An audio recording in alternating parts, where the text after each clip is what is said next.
Craig, I have a very simple question for you. Yeah. Will the Eagles regret signing Saquon to a 3-year deal with 26 guaranteed? No, I don't think so. I don't think they're going to regret it. The issue, of course, is going to be his health, but I think it's an upgrade. No disrespect to DeAndre Swift. They got a better player. The amount of money is interesting to me because it's far more than any other running back got. Both the total value of the deal and, of course, the guarantee right there. And look, the rub on Saquon is what it is. His ability to stay on the field. No one questions him when he's healthy and on the field. Yep. He's a dynamic running back who's also very good at catching the ball out of the backfield. He's had 50 catches 3 times in his career and 40-plus 5 times in his career. So he's multi-talented, multi-versatile as well for the Philadelphia Eagles. Obviously, if you're an Eagle fan, now you hope Nick Sirianni and Kellen Moore know how to use him and run the ball and feature Saquon Barkley. But I'd make the argument if Saquon Barkley stays healthy and you've got Devontae Smith on one side and A.J. Brown on the other side and there's stud tight end and Saquon Barkley, that's a pretty damn good offense. Oh. Now, you're replacing Jason Kelce at center and you've got some other positions that you have major needs at more on the defensive side of the ball. But I don't think they're going to regret it at all, provided he stays healthy. He never stayed healthy, really, for the New York Giants. And the one other aspect of Saquon, and it's kind of like we talk about Brock Purdy, where you get drafted matters in how we look at you. When you're the last pick of the draft, wow, it's amazing what you're doing. When you're the number 2 pick in the draft, it's disappointing what you've done this far. Because remember, for a guy who's touched by the hand of God, Dave Gettleman, former GM of the Giants, who famously said that when they drafted him, the New York Giants in the last 6 years have gone to the playoffs once. Saquon Barkley, since that rookie year, ran for 1,000 yards twice. So it's not as if just having 26 in the backfield equates to success, because it hasn't yet. Yeah, but he adds stability to a locker room that just lost Jason Kelce and Fletcher Cox, right? Yeah. So you talk about his veteran leadership is going to be big on that offense. Overall, man, I hope it works. I think underneath Kellen Moore, it should work because what he's done with Austin Eckler and obviously Ezekiel Elliott during his time as offensive coordinator for the Chargers and Cowboys. But moving forward, man, it's just a matter of can he stay healthy? We like to your point. No, we know what he can do, but within an offense that's, for a couple prior seasons, they were 1 in rushing attack. They've had some really good running backs in the backfield led to help him, be the cowbell, if you will. But overall, man, if he stays healthy, he's fine. I think what Saquon right now is, hopefully he doesn't get bored in that locker room, right? Because you're talking about 2 receivers who demand the ball, and Devontae and obviously A.J. Brown. So, Greg, I'm glad you're here today because you famously went from the Green Bay Packers. I did. To the Minnesota Vikings. Yep. And this feels a little similar. Division rivalry, star player. So, what was behind that and how – you're a nice person, but I know deep down you're competitive. And how did that sort of, vindictiveness come out? Well, similar to Saquon, I didn't want to leave. I let that be known. But the Packers, I understood what was behind me as far as this is the difference with Saquon. They didn't have anybody behind Saquon. Saquon was that offense. I had Jordy, Randall Cobb, James Jones, the list goes on and on and on. So I understood that the Packers probably weren't going to offer me what I felt like I was valued at and deserved.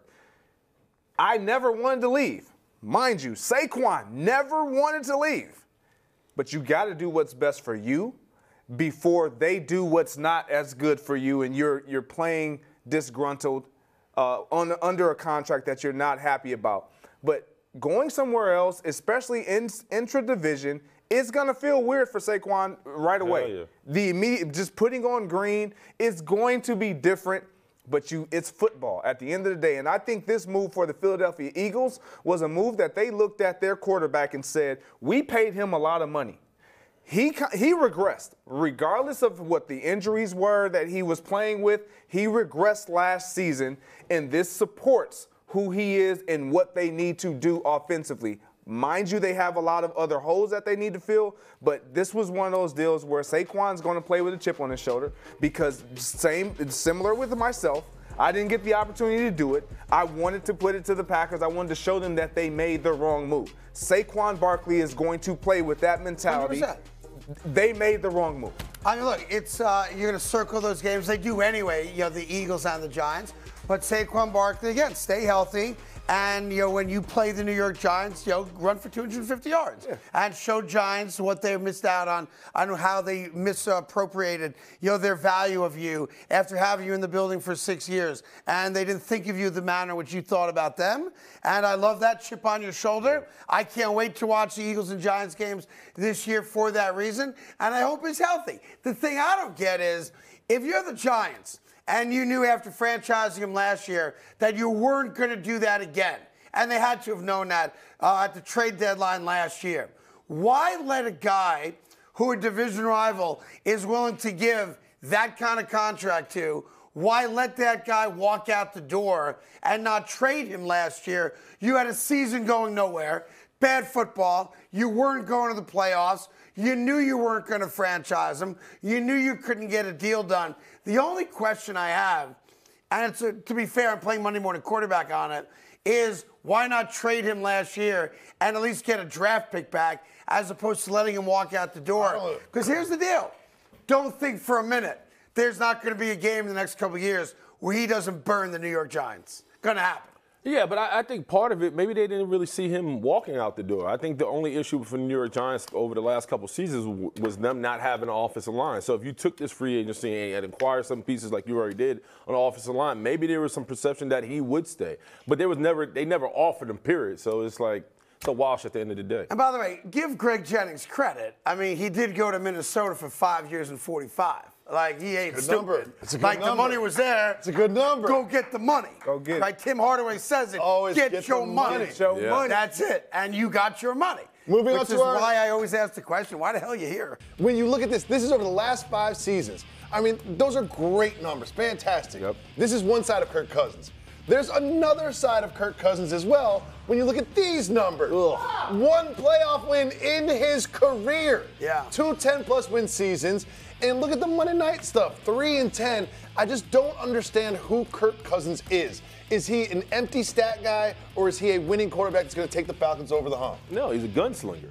That's what he is. And he's a gunslinger that can put up big numbers, but he can't win. And the bottom line, you just boil a guy in for $180 million who's going to win you enough games, but he's not going to bring you to the promised land. That's what you're buying. Yeah, look, That's he also played for Washington. They're not very good. He played for Minnesota when they also weren't very good. Helped rebuild that team, obviously, playing under a number of different head coaches. Look, Kirk Cousins, give the guy credit. He's now earned over $400 million as a quarterback, and he's got 1 playoff win, which is why you should teach your kids how to throw a football, because that number is no joke. Crazy. $411 million, good. and the guy has not one Super Bowl, 1 playoff win, and couldn't beat Danny Jones in his own building 2 years ago. So good for him. Now, is he going to make a huge difference in Atlanta? I don't think so. I don't think there's any guarantee when he does obviously return to form and get back on the field recovering from the torn Achilles. I mean, I don't know what Atlanta is, to be honest. I have no idea what the Atlanta Falcons are, but I give that guy credit. Right place, right time, right deal, and that guy's made more money than I think every other quarterback that played on the field with him and against him over the last 10 years, and he's got 1 playoff win. Yeah, I said this yesterday. Who wouldn't want to be Kirk Cousins? I'm Yeah. telling you, we put the numbers up there as far as his dollar amount over the course of his a lot of career. money. That's a lot of money, Willie. Are you It's a kidding nice me? chunk of change. At the end of the day, what's so attractive about Kirk Cousins is he does give you an opportunity to win, and in your mind, it's like, well, he hasn't won playoff games, but he sure does win a lot. He gets there, and he puts up a lot of great numbers, and you have the skill, guys, and you're filling a void, and he actually answers the questions of the void that's being filled. Now, does he answer the questions of can he win a Super Bowl? No, he hasn't done that. But with Patrick Mahomes being in this league, with Lamar Jackson in this league, with all these I'll stop at Patrick Mahomes. With that guy still being around, it's not going to be too many championships won by any other quarterback. Well, here's the good news for Kirk Cousins. He stays in the NFC, and now that division looks a lot different.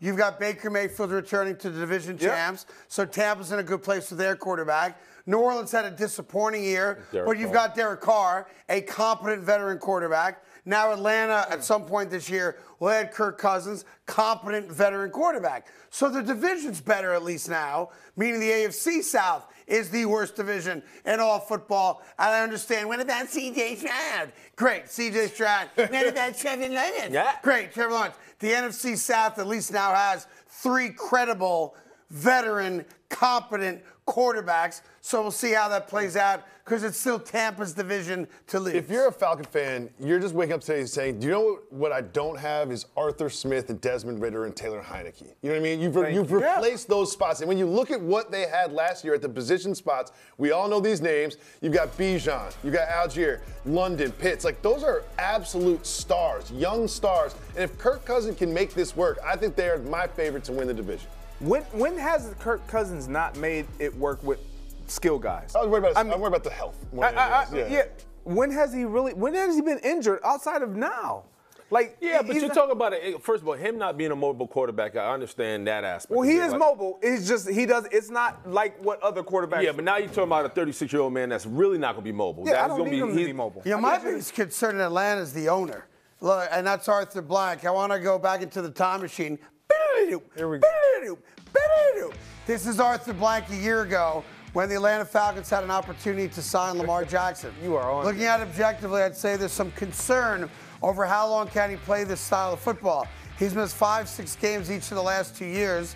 Each game counts a lot in our business. All right, so he said that about Lamar Jackson, and that's why they didn't give Lamar Jackson 4 years, $200 million. But let me get it right. Kirk Cousins gets 4 years, $180. I know it's not all guaranteed, and yet they acknowledge that he's going to miss the first, 6, 7, 8 games of this year as he recovers from the torn Achilles. So why in the world would I think that Arthur Blank and the Atlanta Falcons have any idea of what they're doing when they said no to Lamar Jackson and yes to Kirk Cousins, and they used injuries as a reason why we don't want Lamar Jackson, and yet they signed a guy who's injured and can't play till November. And by the way, Lamar Jackson had a PCL injury, something that he could quickly recover from and didn't miss any time this year. Why are we making it seem like Kirk Cousins is just injury prone? He's played every game since 2015. Like, he got hurt last year. It happens in football. If you play the sport, you're gonna get injured. That is 100% a guarantee. He just got injured. Yeah, I think we've got time for one more headline. Let's go. Is that possible? We do have time for one more headline, and it's a team that was pretty much absolutely inactive yesterday. And of course, I'm talking about the Dallas Cowboys. Jerry Jones spent the last 2 months explaining how he's all in this offseason. And so far, the Cowboys have done absolutely nothing. Woo-hoo! Very quick question for you, Craig. What's going on with Jerry Jones and the Cowboys? I told you a month and a half ago he's lost his fastball. You know, he likes to think he's all in, but this is also the problem when that guy's your general manager, which he is. If you had a real general manager, my gut is that the Dallas Cowboys would have been active, very active, because the guys are flying off the board who absolutely could have helped the Dallas Cowboys. You know, the fact that the New York Giants could pull off a deal with Brian Burns, one of the best young defensive linemen in football, and the Cowboys get caught sleeping while the Giants upgrade their defensive line tells you all you need to know about the Dallas Cowboys not being all in. Josh Jacobs going to the Green Bay Packers. Saquon Barkley going to the Philadelphia Eagles. Tony Pollard's gone as well. Eckler to the Commanders. So I'm looking at it and I'm saying to myself, worst case scenario, the easiest thing to do is go replace Tony Pollard, right? Mm-hmm. If you're not bringing him back. And yet Saquon Barkley would have made a lot of sense. Goes to a division rival. Josh Jacobs goes to a conference rival who, oh, by the way, just beat you in the playoffs. And the Dallas Cowboys are sitting back, like Rome is burning. And the Cowboys are like, I'm just going to spit on the fire. But I'm not going to actually do anything to put the fire out. Now, to be fair, as Greg's about to say, yes, I am. There are a lot of really good players still out there. Yes, Patrick Queen's one of them. We have a list Chase of Young is backs. another one. Alexander's another one. And I'm just saying to myself, why would I think that today is any different than yesterday? I think a lot of other teams are going to sign players. I do think at some point the Cowboys will sign one of the available running backs. But I have no gut feeling that the Dallas Cowboys are going to actually do anything good today. Yeah, but conceptually, they don't really make an aggressive move in free agency, like I stated earlier. They usually wait to the 13th. And stop right there. Yeah. You're right. Which is why for 30 years they haven't made it to a Super Bowl. Well, but at the end of the day, to the names we talked about, you still have Danielle Hunter out there from the Vikings. You still have Harrison Smith, a very good safety. You talk about Eric Armstead. You got now the Bengals just released Joe Mixon. So it's not like they've missed the window. There's still guys that can be grabbed. It's just a matter of them doing it accordingly that's efficient for their pockets. Okay, the Dallas Cowboys have a lot of things that they have to worry about. Like paying Michael Parsons. I like Harrison Smith. He's too old at this stage. He's not going to be the answer. When I look at the Dallas Cowboys, everything is still there that they want. They didn't get Josh Jacobs? No. They didn't get Saquon Barkley? No. Did they absolutely need those guys? No. Because what is still available to them is out there, whether it's in the draft or it's a guy like Aaron Jones. You think Aaron Jones wouldn't love to be a Dallas Cowboy and go down there with Mike McCarthy and be in that offense? Yeah, sure. He would do that right now. And then you look at the defensive side of the ball, you still got safeties out there, you still got linebackers out there, you still got defensive linemen out there. And again, you have the draft coming up. The one thing that you said that I absolutely agree with, Jerry Jones got to get a GM. Yes. You got to get a GM. That's never gonna happen. Because you can't, anytime you're counting your own money and having to see your own money go out of your own pocket, it's just hard to part ways with that. That's just a reality. You're right. By the way, and the other Cowboy news, which kind of got hidden in all the hoopla yesterday, NFL-wise, is this really crazy story with Dak Prescott. Dak Prescott is countersuing a woman who accused him of sexual assault a number of years ago. There's a $100 million lawsuit against Dak Prescott for alleged sexual assault. He and his agent came out very strongly yesterday in not only denying that it ever took place, but accusing this unnamed woman of trying to extort him. So that's also hanging out there in the weeds a little bit. And while he's denying it, and innocent until proven guilty for sure, and they came out stronger than I've seen most guys come out when accused of something like that. That is out there right now, and that's going to require people to pay attention to when it comes to his contract extension, the legalities of what he's dealing with. But that is a story that kind of got hidden yesterday because of all the interest in all the free agents being signed. But I'll tell you what, if I'm a Dallas Cowboy fan, I'm at my wit's end with this owner because it's been 30 years without a trip to a Super Bowl. You keep telling me we're all in, and yet the Eagles got better yesterday. The New York Giants got better yesterday. Even the Commanders got a little bit better yesterday. The Falcons got better yesterday. All these teams that, in theory, I'm competing with for playoff spots got better. The Packers got better yesterday. And I'm sitting here, and I've not gotten any better. So by default, I've gotten worse. And if I'm a Cowboy fan, that is a real problem for me, and I don't know what I'm going to do with my owner. I need a real general manager. You can't do anything. It's Jerry's world. Yeah, and that's the problem. That's the biggest problem in Dallas. And I hate saying it because he's my favorite owner of all time, and now you put me in this spot. I got to do my job, JJ. Wake up, open up that other eye, and start signing some players who can make the Dallas Cowboys a better team. Hey there, thank you so much for watching The Carton Show. You can subscribe right here to get all the latest bits and segments from the show. And by the way, while you're at it, we have a lot of great shows on FS1, so check them out too.